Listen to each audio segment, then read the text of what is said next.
예, 여러분, 안녕하세요. 오늘은 말이죠. 그 3.1절 100주년 기념 특집으로 말씀을 좀 드리겠습니다.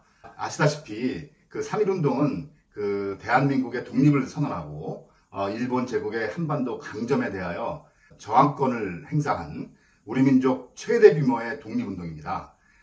그 당시에 그 일제 경찰의 통계에 따르더라도 한 200만 명이 넘었다고 그러고요. 일부에서는 참여자가 한 1000만 명 정도에 이른다고 해요. 그러니까 그 당시 우리나라 전체 인구가 1700만 명 정도니까 이거는 엄청난 규모였던 거죠. 그런데 저는 예전부터 좀 이상한 게 한 가지 있어요. 그 서슬이 시퍼렇던 그 일제 강점 시기 1919년에 그 목숨을 걸고 독립선언서를 발표하고 그 수많은 사람이 길거리에 나와서 대한민국 만세를 불렀는데 이게 3.1 운동입니까?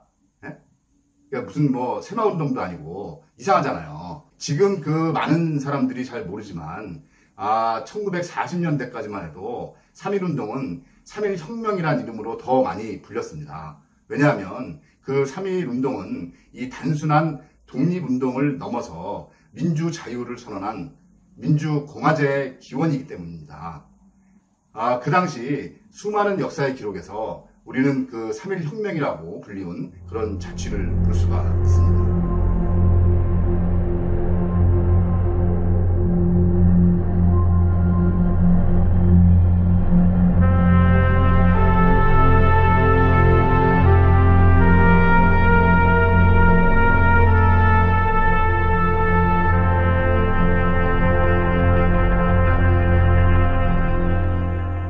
이렇게 많은 그 역사적인 기록들을 바탕으로 해서 1948년에 재헌헌법 초안에 유구한 역사와 전통에 빛나는 우리들 대한민국은 3.1 혁명의 위대한 독립정신을 계승하여 라는 문구로 시작되는 전문이 들어 있었습니다.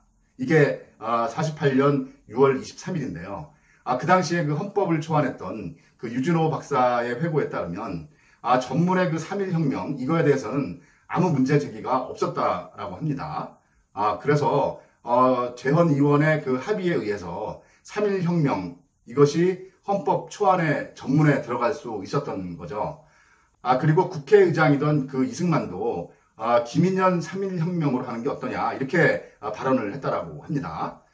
그런데 정작 이 헌법 초안이 국회 본회의에 들어가면서 문제가 생깁니다. 7월 7일 날 본회의에 제출이 됐는데 이때 그 조국현이라는 사람이 혁명은 국내적인 일이다. 그 이태조가 고려 왕조를 전복시킨 것이 그게 혁명이다. 그러니까 조선이 일본에 항쟁하는 것, 즉 독립운동은 혁명이 될 수가 없다. 이런 그 해괴한 논리를 내세우면서 3.1 혁명을 항쟁으로 바꾸자는 발언을 하면서 이 국회 분위기가 순식간에 이게 바뀝니다. 그리고 여기에 그 며칠 전만 해도 혁명으로 부르던 이승만이 지금 말씀에 대해서 혁명이라는 것이 옳은 문구가 아니라는 말씀을 제가 절대로 찬성합니다. 이렇게 얘기를 해요. 그래서 그 이후에 이승만 계열 친일파 출신의 의원 5명으로 소위원회를 만들어가지고 기미 3.1 운동으로 바꾼 수정안을 제출을 합니다. 그 이후에 사회를 맡은 이승만이 더 이상의 그 토론을 다 막아버리고 바로 그 수정안을 표결에 붙여버립니다.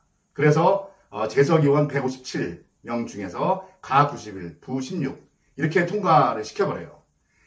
그렇게 됨으로써 이 3.1 혁명은 우리나라 헌법에서 사라지게 되는 겁니다.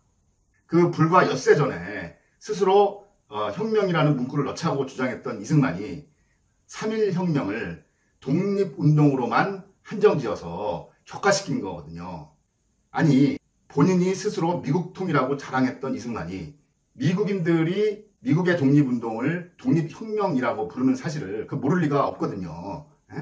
미국은 영국의 항거에서 독립한 거잖아요. 그러면 그 말대로 하면 미국은 독립혁명이 아닌 거네요. 이거는요 논리에도 맞지 않고 완전히 궤변입니다. 이승만은 정작 3.1 혁명 때 한국에 있지도 않았고 미국에서 그 되지도 않는 그 외교 독립, 외교로 독립을 해야 된다. 이렇게 주장하고 돌아다니고 있었거든요. 그래서 3월 10일 날 미국에서 3.1 운동 소식을 들었다고 합니다.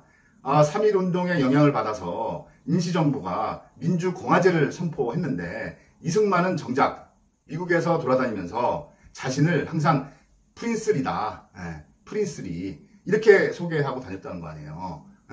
이 이승만이 그 3.1혁명을 3.1운동으로 바꾼 이유에 대해서는 정확한 평가가 없어요.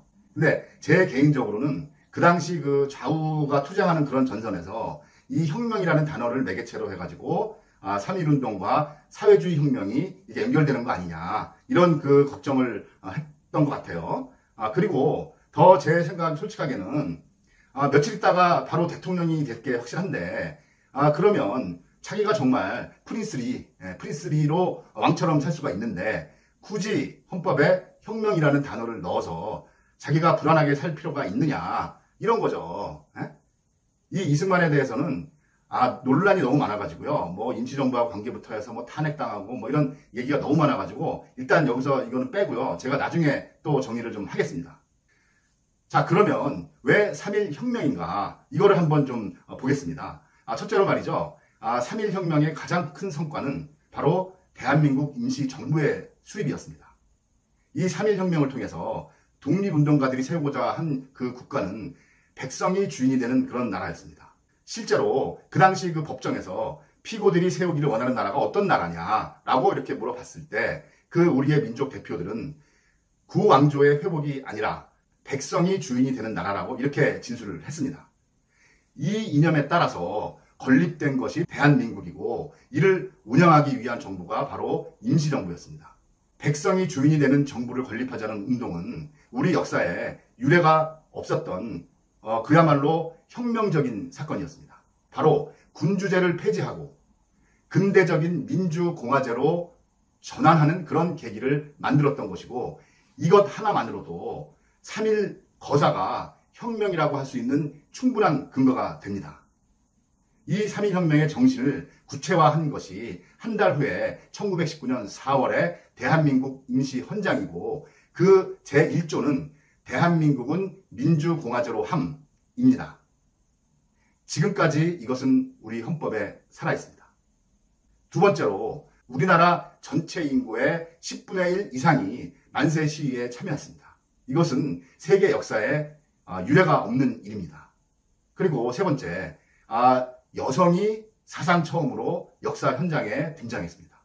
이제까지 남성 위주의 그 가부장 제도에서 억압을 당해왔던 그런 여성들이 사상 처음으로 독립된 주체로서 봉기를 한 겁니다. 이것은 대단히 중요하고 그래서 혁명적인 사실입니다. 또한 그 천민 계급에 속해 있던 사람들까지 전부 다 참여하면서 이 계급 사회가 평등 사회로 전환되는 계기가 되었다. 이게 바로 신분 해방의 역할을 한 겁니다. 또 중국과 인도 그리고 아프리카, 이집트 이런데 이런 곳에 세계 여러 민족의 반식민지 해방 투쟁에 큰 영향을 주게 된 것입니다. 그리고 마지막으로 그 3.1 혁명이 일제 패권주의에 반대하는 것은 물론이고 국제 평화, 평화 공존 이런 사상들을 제시함으로써 우리나라가 국제사회의 일원으로 마침내 등장하게 된 겁니다. 이와 같은 그 역사의 대전환을 가져온 3.1 혁명을 어떻게 혁명이라고 하지 않을 수가 있겠습니까? 이런 그 기념비적인 거사를 당시에 그 우리 독립운동가들은 물론이고 중국의 신문과 잡지들도 전부 다 조선혁명, 대혁명 이렇게 불렀습니다. 그리고 심지어 그 중국의 신해혁명을 주도한 순원 이 사람은요 나라가 망한 지 10년이 못 되어서 이 같은 대혁명이 일어난 일은 동서고금 역사에 보기 드문 일입니다. 이렇게 발언을 했습니다. 3.1 혁명은 그 겉모습으로만 보면 패배한 혁명입니다. 우리가 그 즉각 일제를 쫓아내고 독립국가를 수립하지 못했기 때문입니다. 그러나 우리의 그 독립운동은 아시다시피 그 쓰라린 패배의 연속 그 과정이 곧 승리의 미래를 만들어 나가는 그런 과정들이었습니다. 3.1 혁명은 민족의 결집과 자주 독립의 정신을 기반으로 대한민국 임시정부와 그 민주공화정의 출발을 만들어냈습니다. 그렇게 해서 그 이후에 우리의 독립운동을 한국 민주주의 운동으로 만들었던 것입니다. 3.1절의 뜻깊은 의미가 바로 여기에 있는 것입니다. 우리가 이러한 역사적 의의와 영향력을 이해를 한다면 3.1 운동이 아니라 3.1 혁명으로 명칭하는 것이 타당합니다. 친일을 청산하고 독립운동을 제대로 예우하는 것이 민족 정기를 바로 세우고 정의로운 나라로 나아가는 출발이기도 합니다.